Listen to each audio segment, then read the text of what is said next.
लेखक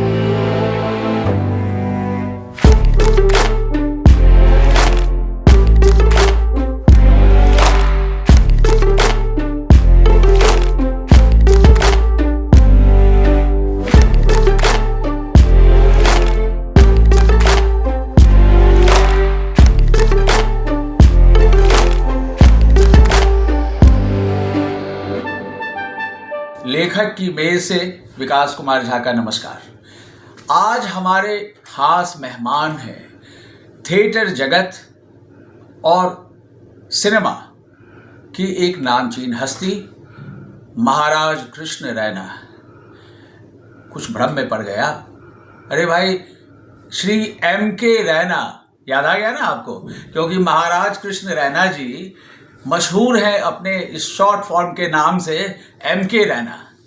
M.K. रैना साहब ने 1969 का वो ज़माना जब थिएटर की दुनिया में दाखिल हुए और एक लंबा वक्त गुजर गया है, कई दशक गुजर गए हैं लगातार इनकी सक्रियता से। M.K. रैना का जब नाम आता है तो सबसे पहले जहन में एक नाम उभरता है और वो है 27 डाउन फिल्म। यह फिल्म एक युवक की कहानी है जो संघर्ष में अपना जीवन गुजारता है। वह एक साक्षी है जीवन के संघर्ष का, संजय। और 27 डाउन से लेकर अब तक का सफ़रनामा, जिसमें तनाव, गंगूबाई काठियावाड़ी, प्रस्थानम, नूर, आयशा, ऐसे बहुत सारे फिल्में भी ऐसी बहुत सारी हैं जिसमें रैना साहब बहुत ख़ास तौर से आपको मिलेंगे, दिखेंगे और दिख चुके होंगे आपको। तो M.K. रैना कश्मीर से हैं, श्रीनगर में इनका जन्म हुआ।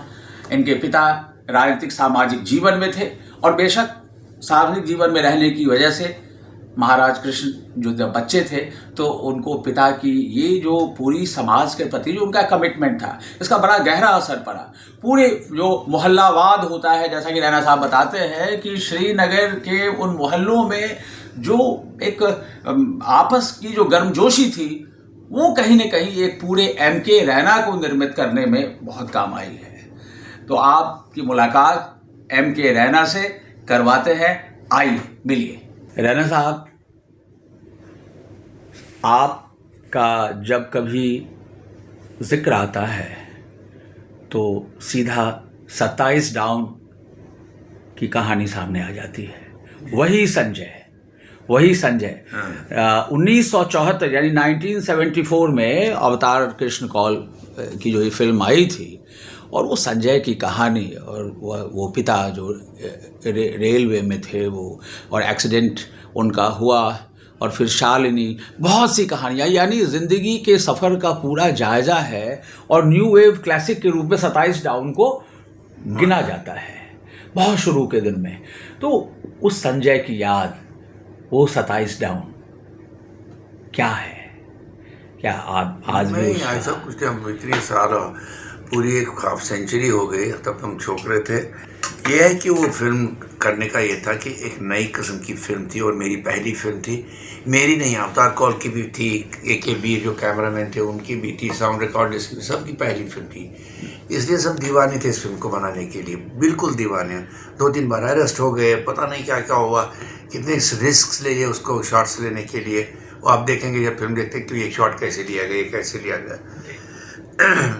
अभी आज कुछ अच्छी समाचार ये है कि उस फिल्म को रेस्टोर किया गया, नेगेटिव को, और अब वो अभी जो इंटरनेशनल फिल्म फेस्टिवल गोवा में हुआ था वहाँ पर इसका फिर से एक स्पेशल स्क्रीनिंग की गई। तो अब उसको जो रिस्टोर किया जा रहा है, तो क्या उसको जैसे कई पुरानी फिल्मों को जैसे ना ये बनाई ऐसी आर्ट फिल्म में ऐसा नहीं किया सकते, वो कमर्शियल लोग करते हैं, उनको रंगीन बना देते हैं जी। ये फिल्म ब्लैक आउट में बनाई गई, उसकी पूरी साइंस ब्लैक एंड वाइट की थी। सोच समझ के ब्लैक एंड वाइट का इस्तेमाल किया था, ग्रे टोन्स का इस्तेमाल किया गया था। ये उसी तरह से फिर से रिस्टोर की गई। अच्छा, तो मतलब हाँ, एक तरह से ये तो क्लासिक फिल्म ही हो गई, क्योंकि 50 साल पहले बनी ये फिल्म है और आज भी इस फिल्म को उसी शिद्दत से फिर से रिस्टोर किया गया। और फिर मतलब इंटरनेशनल फोरम इसका इंटरनेशनल नाम भी हुआ है क्योंकि इसको काफ़ी फिल्म स्कूल्स में पढ़ाया जाता है, इस फिल्म की टेकिंग को वगैरह। अच्छा, ये एकेडमिक्स में दिखाई जाती है, इस फिल्म को देख लो। अच्छा, तो संजय के बारे में थोड़ा बता दीजिए, जिस संजय को आपने। नौजवान मिडिल क्लास, छोटे मिडिल क्लास का लड़का है, वो ज़िंदगी अपनी बनाना चाहता है, बाप उसको इंजन की तरह चलाना चाहता है, पटरियाँ डाली हुई है, वो उनसे हटना चाहता है, लेकिन सिग्नल बाप करता है कभी लाल कभी पीला, वही उस तरह से उसकी ज़िंदगी में जो उसकी आकांक्षाएं हैं, जो मनोकामनाएं हैं, वो कोई पूरी नहीं हो पाती है। वो बिल्कुल, वो उसमें एक स्टैचू है वीनस डे मैलो का, जिसके हाथ कटे हुए हैं लड़की के, तो उसका बार बार उसमें एक इमेज आता रहता है कि वो लड़की जिसको चाहता है उसकी भी वही हाल है जो इसका हाल है, ये मिलन नहीं हो सकता। फाइनली एक लड़की से शादी होती है, वो बिल्कुल वो देहात गाँव की लड़की है, गाँव की लड़की है, भैंस में ज़्यादा इंटरेस्ट है वो आदमी, वो है नहीं उसमें। तो ये ज़रा सेंसिटिव आदमी ने जे स्कूल आर्ट में पढ़ा था, वहाँ से निकाला गया।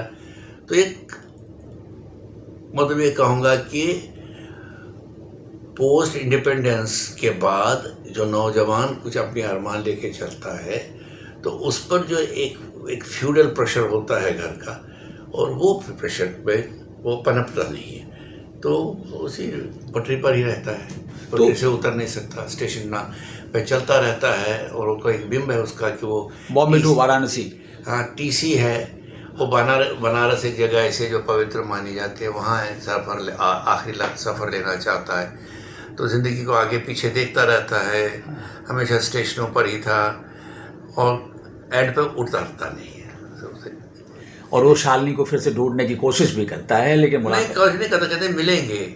और ये भी दिखाता है फिल्म मेकर कि वो भी नहीं आई है मिलने के लिए स्टेशन पर, स्टेशन खाली है, और ये भी अंदर ही एहसास करता अब क्या उतरना है, सब खत्म हो गया मामला। तो सारे स्टेशन संजय के लिए फ्रस्ट्रेशन है। फ्रस्ट्रेशन नहीं है, मुकाम है जो नहीं पूरे होते हैं। और भी कई फिल्मों में, थिएटर में तो भी आपने काफ़ी महत्वपूर्ण और उल्लेखनीय काम किया है, और कई फिल्में आपके इस खाते में हैं, जैसे तनाव, गंगूबाई, कठियावाड़ी, प्रस्थानम, नहीं ये सारी नूर, आयशा, मतलब कितनी फिल्में हैं, एक लंबी सूची है। तो ये जो इन फिल्मों का जो सिलसिला रहा, क्योंकि बेसिकली तो आप यू लव थिएटर, तो फिल्मों के साथ में और थिएटर दोनों को कैसे निभाया आपने इतने दिनों तक? निभाना बहुत आसान है कि जो ये फिल्में, ये तो सबसे खुशी की बात है, ये सालों नहीं चलती है, बन रही है। तो 2 महीने में शूट ख़त्म करना है, मैक्सिमम 3 महीना होगा, 1-1.5 ब्रेक होगा बीच में, तो उस हिसाब से आप अपना थिएटर का काम एडजस्ट करते हैं, जाते हैं, पूरे काम करते हैं। ज़्यादा अच्छा मैं ये करूँगा कि एक ही बार जाऊँ, ख़त्म करके आऊँ। अच्छा, उसमें ज़्यादा मज़ा आता है, वन गो में सब हो जाए। वो इकोनॉमी भी पड़ता है उन लोगों के लिए, हमारे लिए भी अच्छा लगता है कि एक ही बार है, एक असाइनमेंट ख़त्म हो गया, अब इसके बारे में ज़्यादा सोचना नहीं। तो ये सब चीज़ें होती हैं, तो वो टाइम निकलता है, टाइम निकल जाता है। अच्छा, कश्मीर, श्रीनगर में आपका जन्म हुआ जी, और आपने पूरी पढ़ाई भी कश्मीर से ही की जी। तो वो उस दौर को कैसे याद करते हैं तब के कश्मीर? वो दौर तो एक ज़माना था, मैं तो एंड ऑफ लेट 60s में वहाँ से निकला कश्मीर से। वो दौर ऐसा था कि एक नया कश्मीर बनाने का ये एक चेष्टा थी जो 47 से शुरू हुई थी, लेकिन उसका लगता है वो बंटवारे के साथ साथ हमारे प्रदेश का भी बंटवारा हुआ, आधा उधर गया, आधा इधर गया, लड़ाई हुई, और उस चक्कर और ब्रॉडर स्टेट है, तो हमारे यहाँ उसका बड़ा प्रेशर दिखता है। जैसे जब इंडो पाक वार हुआ या चाइनीज़ वार हुआ, एक पहले हुई 47 में, फिर आपकी हुई इमीडिएटली 47 के बाद हो गई आपकी 65 में वॉर हो गया पाकिस्तान के साथ, फिर 62 में पहले वॉर हुआ रशिया इसके साथ, चाइना के साथ, पहले 47, 62, 71, 65, और वो असर सारा सरहद की स्थिति पर पड़ता है, वो वहाँ के पॉलिटिक्स पर भी पड़ता है, तो वो असर पड़ते पड़ते डिटोरेट काफ़ी हो गया मामला, यहाँ तक कि 90s में बाद में इरप्ट हो गया पूरी तरह से, आतंकवाद आ गया वगैरह वगैरह। अब अभी चल रहा है वही दौर, देखते हैं क्या बनेगा, बट सोचता हूँ कि जल्दी ठीक हो जाए, अमन वहाँ अमन और चैन की ज़िंदगी बसर कर सकें लोग, जो बहुत कठिन है, इवन सिपाहियों के लिए भी उतना ही कठिन है जितना मैं शहर के लोगों के लिए। टेंस तो सबके लिए है ना। ये 370 के इशू जब ये हुआ हटाने का, तो उसके बाद से कुछ फ़र्क आया है वहाँ पे? नहीं, मेरे हिसाब से खास फ़र्क नहीं, सतही फ़र्क तो आया, सड़कें साफ़ सुथरी बन गई, लाइटें लग गई स्टेज पर, लेकिन अभी भी 10-10 घंटे बिजली नहीं होती है वादी में ठंड में। अच्छा। ये भी एक जम्मू में भी नहीं होती है बत्ती। तो ऊपर तो आप बगीचा बनाते हैं, लेकिन छोटे पेड़ तो छोटे पेड़ ही ना, छाँव तो मिलेगी तो बड़े पेड़ की ही मिलेगी ना, जिसकी जड़ें नीचे होएगी, वो अभी नहीं हो रहा है। भाई साहब, आपके पिताजी सामाजिक जीवन में थे, राजनीतिक जीवन में थे, और जैसा कि आपके बारे में जो आपसे बहुत करीब नहीं हुए हैं, दूर से ही, उनको लगता है कि एक पॉलिटिकल लाइफ वाले में रहने वाले पिता और उनके पूरे समाज से उनका जो ताल्लुक़ था, उसने आपकी सार्वजनिक लगाव से में बहुत बड़ी भूमिका निभाई।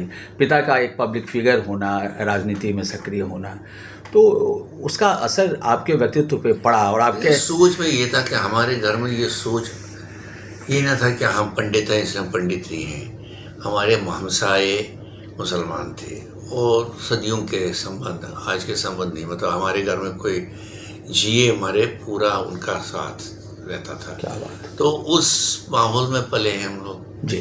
तो उस पर में बातें वैसी होंगी। हाँ। फलानी के यहाँ ये नहीं हुआ, फलानी। और मेरी दादी कुछ उस हमारे मोहल्ले की जैसी दादी थी। अच्छा। सारी लोग थे मशवरा करने आते थे, उनकी महफिल लगती थी पूरी तरह से।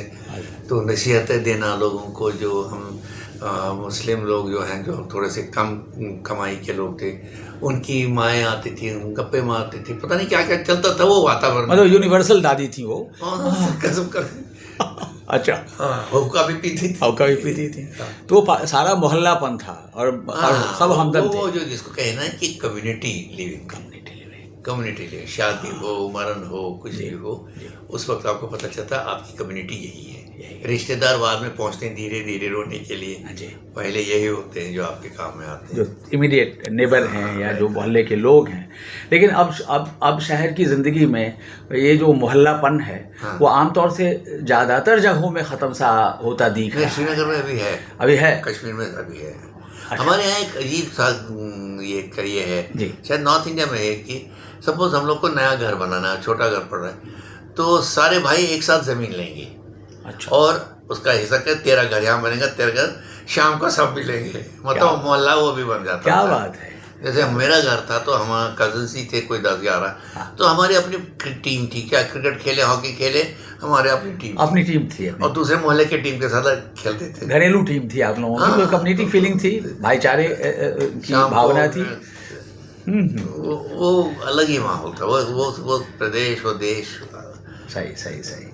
तो अब ये बताएं कि ये संगीत नाटक राष्ट्रीय नाट्य विद्यालय से आपने स्नातक किया, तो उस समय और अब के ये नाट्य विद्यालय में क्या कुछ फ़र्क महसूस करते हैं माहौल में आप, जो आपके समय का जो हमारे मुझे अभी लग रहा है कि जो अब जो भी राजनीतिक परिवर्तन आए, उससे इंस्टीट्यूशन का दृष्टिकोण संकीर्ण हो गया, नैरो होता गया। मतलब जैसे सिलेबस ही काटेंगे, छोड़ इसको क्या पढ़ना है इसको। मतलब जब हम पढ़ते थे, हमें सारे देश दुनिया का ड्रामेटिक लिटरेचर की समझ आनी चाहिए थी। ग्रीक, एशियन, जापानीज, चाइनीज़, प्राचीन संस्कृत ड्रामा, आधुनिक ड्रामा और अपना लोक शैलियों का ड्रामा, ये हमारे 5-7 सब्जेक्ट तो थियोरेटिकल भी थे और प्रैक्टिकल भी थे। जी। हाँ जी। अब वो सारा, क्योंकि तब ड्रामा स्कूल का नाम था national school of drama Asian theatre institute. अच्छा। ये सपना था हमारे, जिन्होंने प्लान किया था, ये एशिया का काम करेगा। क्या बात। अब धीरे धीरे हुआ कि एशिया तो हट ही गए, है ही नहीं कहीं एशिया। तो अब इंडिया का है, तो उसमें आप इंडिया को कैसे जोड़ेंगे जब वेस्टर्न ड्रामा नहीं समझेंगे, तो कंपैरेटिव लिटरेचर क्या होता है, ये होता है। तो वो धीरे धीरे कट रहा है, एक बड़ा फलक था वो सिकुड़ गया हो रहा है। और वो उस नज़रिए से मुझे लगता है कि जो बच्चा वहाँ से निकलेगा उसको वो अवेयरनेस नहीं होगी, ये मैं दावे की जितनी मेरी रही थी जब मैं स्कूल से निकला। वंडरफुल। तो बहुत लकी हम तो बहुत आप लोग हैं। मतलब हमारे पास एक बार एक जर्मन का एक बहुत बड़ा नाटककार रहा है, बर्टोल्ट ब्रेख्ट, उसके एक्सपर्ट्स आए हमारे साथ काम करने के, लेकिन वो दंग रह गए कि हमने इतना कुछ पढ़ा है उसके बारे में। क्या बात। पहले ही हमको तैयारी की, मतलब 3 महीने हम ब्रेख्ट ही पढ़ते रहे, खुद भी पढ़ते रहे, स्कूल नहीं तैयार की। ऐसा नहीं हुआ कि विदेशी कोई डायरेक्टर और हमारे बच्चे बिल्कुल अनजान है, मुँह खुला है उनका कि भाई क्या कह रहे हैं। और ये एक बार एक डायरेक्टर श्रीलंका का आया, वो तो कहते तुम लोग कहाँ से पढ़ते हो ये सब, बहुत बड़ा डायरेक्टर था। हाँ। मगर वो था। मतलब हमारे यहाँ देखे, मैं बताऊंगा, एक ओवरऑल डेवलपमेंट अगर चाहिए बच्चे के लिए, चाहे वो साइंस भी पढ़ता हो, मैं बायोलॉजी केमिस्ट्री का ग्रेजुएट हूँ, एक एंगल से नहीं देखते सच्चाई को, 10 एंगल होते हैं सच्चाई के, 10 दृष्टिकोण आएंगे, तब अपना सोचते हैं यार इसका मतलब ये है। तो ये समझ हमें ड्रामा स्कूल ने दे दी। मतलब हम लोग कोई भी काम करते थे वहाँ, उसके मल्टीपल एंगल्स से देखे, मल्टीपल डिसिप्लिन के थ्रू देखते थे।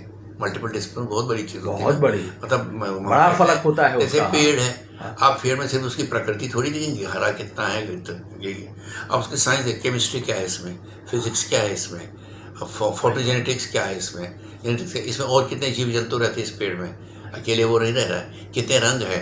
आप कहते हैं ग्रीन है, ग्रीन ही नहीं, ब्राउन, गिनो ब्राउन। अब दिन भर देखते रहो ग्रीन कैसे बदलेगा सनलाइट के साथ साथ। तो ये सब चीज़ें जो है ना, आप देखते हैं कि, और है ही यही, मल्टीपल डिसिप्लिन से किसी भी समस्या या किसी भी प्रोजेक्ट को करना और समझना बहुत ज़रूरी है।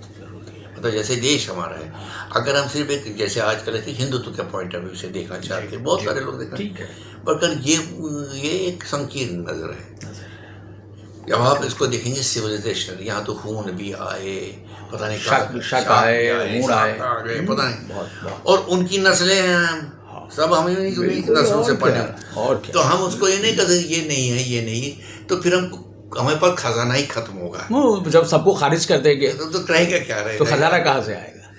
अब गंगा को रखेंगे, अब गंगा अकेली गंगा थोड़ी है, हिमालय उसके साथ जुड़ा हुआ है ना। बिल्कुल, और वो संगम है, गंगा यमुना सरस्वती, तभी वो संगम बनता है। आपके समय में जब आप छात्र थे एनएसडी के, उस समय डायरेक्टर कौन थे वहाँ? अलका जी सब थे, अलका जी थे। तो अलका जी का जो व्यक्तित्व है, वो उसके बारे में कुछ हमें आप रोशनी डालें।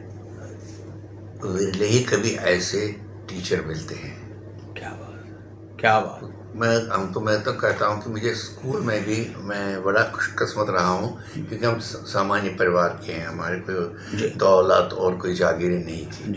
तो एक छोटा सा स्कूल में मेरी पढ़ाई हुई, वहाँ के हेडमास्टर आज तक मुझे याद है, देना बिट्टू, वो कैसे पढ़ाते थे। वो साइंस टीचर थे और हेडमास्टर थे, और प्रिंसिपल हमारे देश के, वो अपने प्रदेश के सबसे बड़े पोएट थे, दीनानाथ नादिम। अच्छा, तो ये कॉम्बिनेशन गजब की थी। स्कूल का कोर्स खत्म होने के बाद 4 बजे के बाद 5:30 बजे तक हमारा एक्स्ट्रा करिकुलर हर दिन करना था।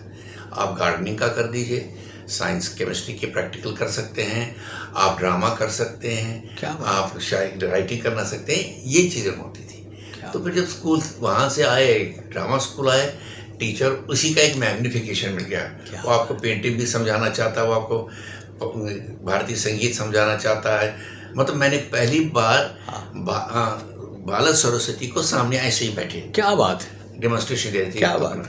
या इसी तरह से हमारे यहाँ कथकली के गुरु आते थे जी, पाश्चात्य भी होता था। जैसे हमारे यहाँ हमको करना है लोक शैली में कुछ करना है, तो लोक शैली में किसी को नहीं पकड़ा रहता है। जो टॉप शिवराम कारंत आएगा तो यक्षगान सिखाएगा, हाँ, मार्च में फिदा हुसैन पारसी ड्रामा सिखाएंगे, उगम राज आएंगे तो वो आपको सिखाएंगे, आपका ये राजस्थानी ख्याल, नौटंकी के तो गिरिराज किशोर आएंगे, छोटे मोटे नहीं। और 6 महीने हमारे साथ आश्रम की तरह बैठते थे। उनकी और अलका जी खुद उनकी पर्सनल देखभाल, उस जमाने में तो पैसे भी नहीं थे स्कूल के पास जी, और ये कैसे करते थे वो, पूरे 8 महीने 9 महीने नहीं रही है आप बच्चों के साथ। बहुत सीमित साधन में भी बहुत बेहतरीन काम होता है। कमिटमेंट आपको अंदर खया करना है तो कर देंगे आप। थिएटर और अभिनय इस कैरियर को चुनेंगे, ये क्या इसका अंदाजा आपके पिताजी या परिवार को? नहीं, मैं बहुत खुशकिस्मत था, मेरा स्कूल जो था, हाँ, वहाँ पर ही हम लोग को थिएटर में वो क्लास होता था। हाँ। और उस वक्त हमारे जो थे वो अपने दीनानाथ नादिम जो थे, जो बड़ा नाम है, बहुत बड़ा नाम है पोइट्री में, जो हेडमास्टर थे, प्रिंसिपल थे जी जी, नादिम साहब। तो नाम आप किसी से भी नादिम साहब बहुत मशहूर, नादिम साहब तो वाह क्या बात, बिल्कुल, अभी भी याद करते हैं उनकी भाषा को, बिल्कुल। तो उन्होंने हमारे लिए एक ओपेरा लिखा, हाँ, उसका बहुत पैमाने पर प्रोडक्शन हुआ। मतलब ये हुआ कि उस ज़माने में मुझे याद है क्रिश्चो और बुल्गानियन आए थे, हम छोटे, हमको ड्रामा दिखाना पड़ा। It was the conference of birds का बहुत अच्छा ड्रामा था। तो वहाँ से चलता रहा, मैं बच्चा एक्टर बन गया, फिर थोड़ा सा स्टूडेंट हो गया, तो उससे बड़ा तो धीरे तो नहीं हमें तो धीरे धीरे मतलब वो प्रोसेस आपके परिवार ने गौर किया कि परिवार ने नहीं, मैं कोई नहीं गया, मैं ही हूँ, बाकी सब इंजीनियर डॉक्टर ही हैं। अच्छा, लेकिन ये नहीं, मुझे किसी ने दिक्कत नहीं तुम ये क्यों कर रहा है। वाह, और ग्रेट। उसके साथ साथ मेरे पिताजी ने मुझे एक म्यूजिक स्कूल में डाला, तो मैंने वहाँ पर 5 साल शास्त्रीय संगीत सीखा। बड़ा ख्याल करता था मैं उस प्ले को कौन सी राग में बांधना है, ये मैं अपने म्यूजिक डायरेक्टर को पूरा समझाता था अभी भी। और वो म्यूजिक डायरेक्टर जितने भी रहे वो कहते नहीं तुम साथ बैठेगा।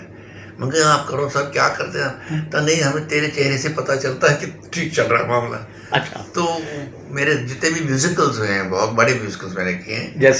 जैसे कर्मा वाली एक बहुत बड़ा म्यूजिकल था मेरा, पराई कुक म्यूजिकल था, बाढ़ दुहाई था, और भानवट की आत्मकथा में भी म्यूजिक बहुत महत्वपूर्ण था।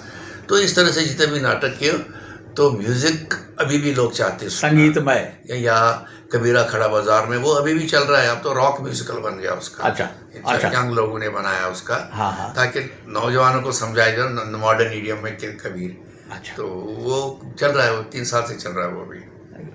और अपने दाम्पत्य के जीवन के बारे में बताएं, मतलब परिवार में हमारे अब तो माता पिता तो नहीं रहे। हाँ। घर तो कश्मीर में ख़त्म हो गया, वो है ही नहीं। भाई साहब की डेथ कोविड के टाइम पे हुई। अब मेरे परिवार में न्यूक्लियर फैमिली है, मैं मेरी वाइफ है, 2 बच्चे, उनकी शादी हुई है। एक डॉक्यूमेंट्री फिल्म मेकर बड़ा बेटा बना रहा है, क्या नाम उनका? अनंत रैना। और आदित्य है, वो वर्ल्ड बैंक में सिंगापुर में काम कर रही है। एक बेटा एक बेटी। और मैडम का वो पीडियाट्रिशियन है, डॉक्टर है और म्यूजिशियन भी है। शास्त्रीय संगीत में। तो दिल्ली में ही प्रैक्टिस करती हैं। कहाँ की हैं वैसे भाभी जी? वो कानपुर में, वो half Maharashtra half Bengali, born and brought up in Uttar Pradesh, Kanpur. क्या बात है, ये तो गजब सी बात हुई। तो क्या मतलब ये नेचुरली लव स्टोरी है इसके पीछे? सब लव स्टोरी है। मेरे बेटे के भी, मेरी बहू जो है वो तमिल ब्राह्मण है। अच्छा। और मेरा जो दामाद है, हाँ, वो इटालियन है। वाह। तो हमारा तो ये है, मतलब वसुधैव कुटुंबकम। बस ये तो अच्छा, ये अभिनय, थिएटर, सिनेमा, ये सब कुछ, इसके अलावा आपकी और कोई अलग से ऐसी कोई हॉबी है, कोई शगल जिसको? नहीं, शगल हमारा पढ़ाई है बस। अच्छा। म्यूजिक सुनना अब थोड़ा कम हो गया, पता नहीं क्यों कम हो गया। हाँ। वो, और मेरे को बहुत ज़रूरी लगता है कि मुझे योगा करना चाहिए। तो ये मैं कोई 30-40 साल से चल रहा है मेरा योगा। अच्छा। वो अगर नहीं करूँगा, ऐसा आज यहाँ जगह नहीं कर नहीं पाया कुछ, तो बड़ा गिल्टी फील होता है, कुछ रह गया, मिसिंग। वो है, हाँ, मिसिंग। हाँ। और वो है। दूसरा ये है कि जो हालात हो रहे हैं उस पर सोचना, और मोस्टली अपने काम से ही मतलब है। उसी की वजह से मैं यहाँ किताब लिखी है। बिल्कुल जाहिर सी बात है। किताबें भी तो हैं ना आपकी? नहीं, लिखी हुई। ये जो किताब मैंने लिखी है, बिफोर आई फॉरगेट, इससे पहले भूल जाऊँ, ये मेरे मेमोर्स हैं। ये मैंने अभी 2 साल पहले लिखी है, और मई में ये रिलीज़ हुई बुक। क्या अपना इनकी तरफ से अपना पेंगुइन ने रिलीज़ की बुक। किताब मेमोर्स है, थिएटर का नहीं उसमें। अच्छा। कौन से ऐसे वो हो गए, क्या कहते हैं, हालात जिन्होंने मुझको थोड़ा इंच इंसान बनाना शुरू किया, और मैं बदलता गया, वो काम भी उसी तरह का होता रहा। अच्छा। तो ये इंसिडेंट्स वो हैं जो आज़ादी के बाद जो भारत रहा, उसके इंसिडेंट मेरे बचपन से लेकर अभी तक। बहुत अच्छा। तो उसमें ये है कि पता नहीं मैं वही होता था, 84 राइट से मैं वही था। अच्छा, कश्मीर में तबाही मच गई। मैं पहुंच गया वहाँ, तो अपनी आंखों के सामने देख रहा हूँ कि क्या हो रहा है। इस तरह की आई विटनेस अकाउंट्स हैं ये सारे। ग्रेट, ये तो मतलब ऑथेंटिक। हाँ। तो फ्यूचर के लिए जो नई पौध है, नया जनरेशन है थिएटर का, उनके लिए क्या मैसेज आप देना चाहेंगे? वो चीज़ें मैं अपने देश के लोगों से, बच्चों से कहूँगा कि ये जो आना चाहते हैं थिएटर में या फिल्म में, पढ़ाई बहुत ज़रूरी है, उसके बगैर कुछ नहीं है। आप ये समझिए कि मैं अच्छा हैंडसम बच्चा हूँ, मैं ये बनाऊँगा मसल और मैं एक्टर बन गया, वो पहला कदम है, वो अल्टीमेट नहीं है। जब तुम ज़्यादा अनुभव करोगे जीवन का, काफ़ी थिएटर करोगे, फिल्में देखोगे, उनको पढ़ोगे, उनके बारे में पढ़ोगे, देश के बारे में पढ़ोगे, तब पॉसिबल है कि तुम लंबी दौड़ का घोड़ा बन सकता है। नहीं तो जल्दी एक डेढ़ फिल्म करते निकल जाओगे, फिर कुछ नहीं होगा तेरा। कुछ शब्दों में अगर ये आपसे ही कहें कि एम.के. रैना क्या है? कुछ नहीं, एक आदमी है जो सिर्फ अपना काम करता है और कॉम्प्रोमाइज़ कम करता है और ये नहीं वेट करता कि कोई कुछ देगा तभी कुछ करूँगा, और जो दिल चाहता है कहने के लिए वो कहना चाहता है।